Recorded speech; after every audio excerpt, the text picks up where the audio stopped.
Сәлеметсіздер ме, құрметті оқушылар?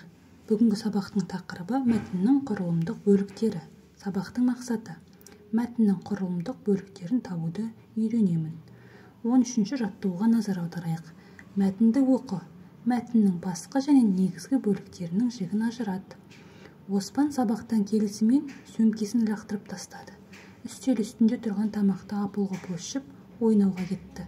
Ол кешке дейін доп қуып жүргенде үйдегі інісі Мұратты қарап отырған жоқ. Әуелі Оспанның сөмкесін біраз сүйретті, содан соң мәтіннің негізгі бөлігін бірінші сурет арқылы толықтыр. Соңғы бөлігінде не болғанын өзің ойлап тап. Ол үшін екінші сурет бойынша оқиғаны болжап көр. Сонан соң сөмкесін ашып, ішіндегі құралдарын сыртқа шығарды. Қалам мен дәптерлерін сызып, кітабының парақтарын да жыртты.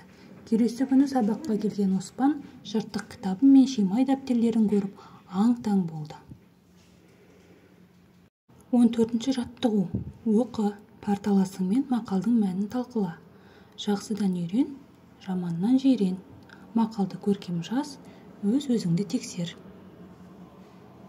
Жақсыдан үйрен дегеніміз, демек, қандай да бір жақсы істі көрсек, жақсы адамның іс-әрекетін көрсек, біз одан ол кісінің жақсы қасиетін үйреніп, бойымызға сіңіруіміз керек.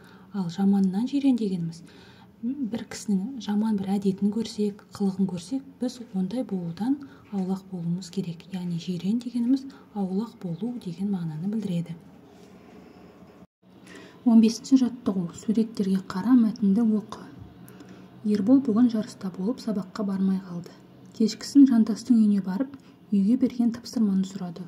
Ол көшіріп алуға дәптерін берді. Сол кезде Жантастың үйіне Айдар келіп қалды. Ол Ерболдың асығыс көшіріп жатқанын көріп: "Сен оны текке көшірме, мен саған есептің шығару жолын түсіндірейін. Сонан соң өзің де үйреніп аласың", деді. Ербол досының сөзін мақұлдап, оған ризашылығын білдірді. Төмендегі сұрақтарға назар аударайық. Мәтін кейіпкерлері кімдер? Мәтіннің кейіпкерлері Ербол мен Айдар.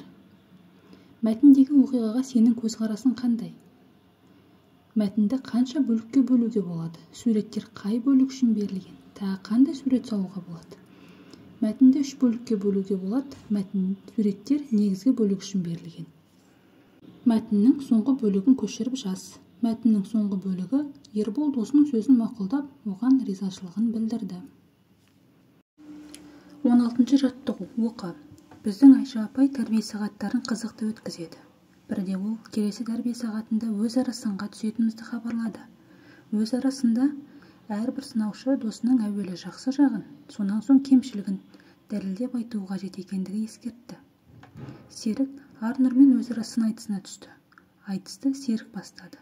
"Досым Арнұр, мен сенің әдептілігің мен кішіпейілділігіңді үлгі тұтамын. Дегенмен сенің жеңе алмай жүрген кемшілігің бар. Ол жалқаулық. Сен жалқау болмасаң, 3-тік бағаларың болмас еді. Арнұр." Енді астындағы сұрақтарға жауап берейік. Мәтін неше бөліктен тұрады? Аяқталмай қалған бөлігі қайсы? Жалпы мәтін 3 бөліктен тұрады, соңғы 3-ші бөлігі аяқталмай қалған. Арнұрдың не деп айтатынын жалғастырып жаз, сыныпта бір-бірімен өз арасына түсіп көріңдер. Арнұрдың не деп айтатынына назар аударайық. "Рахмет, Серік, сенің айтқандарыңды қабылдаймын. Ал саған келетін болсақ, мен сенің досқа деген адалдығыңды құрметтеймін. Алайда сенің бір кемшілігің, ол алаңғасарлық." Құрметті оқушылар, осымен біздің бүгінгі сабағымыз аяқталды. Егер де сабақ пайдалы болған болса, онда міндетті түрде лайк басып, төменге пікір қалдырып кетуді ұмытпаңыздар. Келесі сабақта жолыққанша қош сау болыңыздар.